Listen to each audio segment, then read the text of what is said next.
Dobar dan, ponovo se viđamo.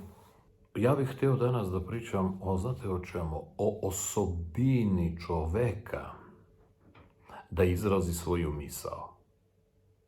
Dajte da pogledamo. Kad čovek ko ja izražava svoju misao, sad ja sam tu primjer. Realno, moram da budem krajnje iskren, ideja da se ja pojavljujem sa pričama nije moja. Ja nisam tip koji se pojavljuje i pametuje. Ako nema razloga, ne pojavljujem se, nego x količina ljudi su tražila neka moja mišljenja, ali sada korona uradila tako da, nažalost, kontakti nisu mogući. To je razlog što smo izabrali tu takozvanu mini lekciju formu. Ali, na primjer, koji je razlog da čovjek hoće da iznese svoje mišljenje? Izanaliziramo. Prvo, šta bi moglo da bude razlog? Hajde kažem, borba za istinu. Znate, svi mi tražimo neku istinu. Ja iskreno ne tražim, nemam ja toliko vremena da se bavim glupostima, ali generalno ljudi traže istinu. Evo, prekjuče sam imao taj razgovor, došao vrlo inteligentan momak, mladi, koji traži, i ja ga pitam, a šta ti tražiš u svom životu? On kaže, istinu. Kažem, daj da definišemo istinu. Ti ćeš kad tad da umreš, jel da? Kad tad da. Na primjer da je to za nedelju dana i umreš ti u nekom sudaru. Sudarit će se i ti ćeš da umreš. I na današnji dan ti tražiš istinu. Znači, to je fakat koji se nije dogodio još uvijek. I, na primjer, imaš mogućnost da saznaš tu istinu. I šta ti je doprinela ta istina? Šta je dobro tebi uradila? Korisno, ne dobro, korisno tebi uradila? To što znaš da imaš 7 dana, da li je to plus ili ogroman minus? Zato što sve što si planirao do sada, sve što si mislio da ćeš imati za 10 godina, na kraju krajeva da dobiješ decu i tako dalje, sve to jedan puta pada u vodu. Da li onda narednih 7 dana što ti je preostalo ima ikakve vrednosti za tebe? To ja njega pitam, ima ikakve vrednosti za tebe? I te takve vrednosti, da bi ti rekao, vidiš, ja sam saznao istu, sad sam mnogo bogatije. I posle nekog dijaloga ispalo da tih narednih 7 dana će se pretvoriti u čekanje događaja. Znači, 7 dana puta 24 sata, puta minuta i tako dalje i čovjek čeka događaj. I događaj se dogodio. I sad, smatralo bi se da je to istina. I neki čovjek je saznao neku istinu. Vajde, nula. Besmislenosti kompletno. Kako hoćeš. Sve nade su porušene, sve vere su porušene i tako dalje. Jedan spektar istine. Drugu istinu koji traži čovjek. U čemu je smisao mog postojanja? I svi se pitamo, i vi se pitate. I, ajde da vidimo. Koji odgovor mi to zovemo neka istina koju treba da nađem. I koji odgovor mi nalazimo? U čemu smisao našeg postojanja? Da pomažem ljudima. Znači, ako tebe nema, sve je u trubi. Znači, ti si taj koji je došao da pomažeš ljudima, kako god. Znači, ako tebe nema, u svetu će se nešto radikalno promeniti. Svetu će faliti pomoć. Sigurno ne. Znači, pomaganje ljudima, tvoja sopstvena dobra volja, želja, u stvari to nije istina niti smisao, to način na koji ti živiš. Hoćeš da pomažeš ljudima? Izvoli. Prvo pitaj njega da li mu treba tvoja pomoć. Da li on to vidi kao pomoć. I ako hoćeš da gubiš svoje dragoceno vreme koje se zove život na samozavaravanje sebe, da to što ti radiš je pomoć ljudima, i to bez obzira na to koliko puta ćeš biti ti opljuvan, obično to tako ide, znate, zato što ti smatraš kao pomoć, za nekoga je teret. Uvatiš čoveka i kažeš, daj da ti pomognem. Moram da ti pomažem. Čovjek kaže, aman čovječe, ne treba mi pomoć. Jel mogu ja da umrem bez tebe? Ne možeš, ima da živiš sa mnom. Ali ti je pomoć. Dobro, postoji druga opcija. Došao čovjek, traži od tebe pomoć. Sve što ja pričam odnose na mišljenje. To se događa tu. Traži od tebe pomoć. Obratite pažnju, da li on traži od tebe pomoć ili on traži od tebe onu vrstu akcija koju će on lično sagledavati kao pomoć. Šta vi mislite?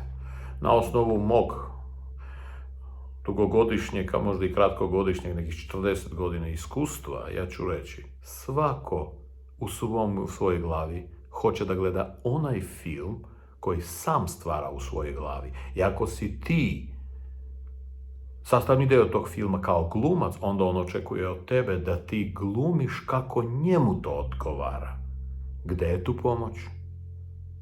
Da, ti si odglumio to i on ima zadovoljstvo. Ti kažeš, pa vidi, čovjek od mene očekivao nešto, ja sam to odglumio tako, nema veze istinito ili ne, on je zadovoljan, ja sam mu pomogao. Da, pomogao si njemu da on bude zadovoljan. A da li si realno čoveku pomogao? Ako ne znamo, dajte da pitamo, da se pitamo. Došao čovjek od tebe za pomoć, ima dve opcije. Ti glumiš šta god glumiš i on će biti zadovoljan. Opcija 2. Umjesto da glumiš, kažeš, znaš kako, evo tebi 1000 evra, to je moja pomoć. Šta će on izabrati?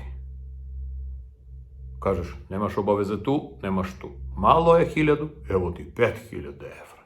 I šta vi mislite? Ti kao glumac postaješ nezamenljiv? Cela vrednost tvoje glume je od 1 do 5000 evra. Čudno zvuči, ali tako čovjek funkcioniše, zato što zadovoljstvo, imanje, ne 5000 evra, mogućnosti da istroši 5000 evra, za njega je to novi film. I on će biti tebi jako zahvalan.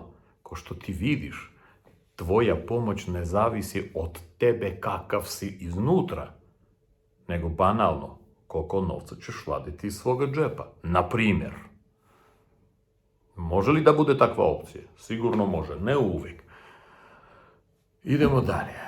Koji je razlog onda tog čovjeka koji pomaže, na primjer ja, da pomažem nekome? Znači, da se dokažem sebi da sam ja dobar čovjek, jel tako? Da se dokažem sebi, automatski i njemu, da sam ja pametan čovjek, zato što on će reći, nisam vidio do te mere pametnog čovjeka do sada, sad mi je lakše. Super! I ti se vezuješ za to. 10 takvih ljudi i ti realno veruješ u to. I to za tebe postaje istina. Zašto? Pa 10 njih je reklo isto. Pa ako 10 njih kaže isto, valjda je to istina. Onda znači ako 10 budala ponavljaju istu budalaštinu, onda je to istina. Znači istina nema veze sa kvalitetom, nego količinom ponavljanja. Jeste? Tako je. I to postoji sastavni deo kulture, mentaliteta, načina razmišljenja. I mi više o tome ne razmišljamo. I mi prihvatamo ko sastavne bude. Znači istina je nešto što se javlja eventualnim prihvaćenim komforom za moju svest. To se zove istina. I ako moja svest se osjeća vrlo komforno u tim vodima, pa to je tako. Sad, još jedna pozicija što se tiče mišljenja. Evo, vraćam se na onog našeg kolegu koji je iskomentarisao što sam ja rekao. Nije bitno kako iskomentarisao, čovjek ima svoje mišljenje. Ako mene pita neko, a niko mene ne pita, da li mene zanima njegovo mišljenje? Ja ću vam reći. 0. Zašto? A šta će meni njegovo kad ja imam svoje? Ja nemam problema sa svojim. Ne da problema nemam. Ja ne tražim istinu. Zašto? Šta će meni istina kad ima kreativnost? Modifikacije. Ali čovjek je izrazio svoje mišljenje povodom onoga što sam ja rekao. Sad dajte da vidimo. Ja imam neko svoje mišljenje, irelevantno kako je, možda će se sutra promeniti. Ja ne tražim tuđe. I taj neki čovjek odkomentarisao, to se ne odnosi na njega, na sve nas, odkomentarisao, rekao svoje. Ko ima problem? Ja, koga to ne zanima, ili on, ko misli da je to bitno da se on iskaže. da pokaže svoje? Sigurno on. Zašto? Očigledno, njegova sopstvena istina traži potvrdu. Ili njegovo sopstveno razmišljanje traži potvrdu od nekog drugog. Da li onda čovjek koji ima mišljenje, a traži pravilnost, istinitost svoga mišljenja s polja, realno siguran u svoje mišljenje? Znak pitanja? Ne. Zašto? Onaj koji ima svoje korisno mišljenje se ne deli sa njim, zato što to je njegovo subjektivno mišljenje. I taj čovjek ima tvrd, jak karakter. Zato što on ne sumnja u svoje mišljenje danas. On može da posumnja sutra, ali to radi u sebi. I, na primjer, evo, ja pričam nešto, ne znači da neko treba da prihvati, apsolutno ne, ali u ovim glupostima što ja pričam, ako on nađe za sebe barem 2 reči koje može da iskoristi za svoju istinu, to znači sve gluposti što sam ja pričao već imaju smisla. Tako da ne treba sagledavati sve što ja kažem, to je tako za mene i to danas. Ali možda neko sa visokom inteligencijom će vaditi onda samo par komadića, onda će spojiti svoje i kaže, ovaj čovjek meni je pomogao zato što 4 njegove reči su završili moju zgradu. Toliko o svima nama. Ćao.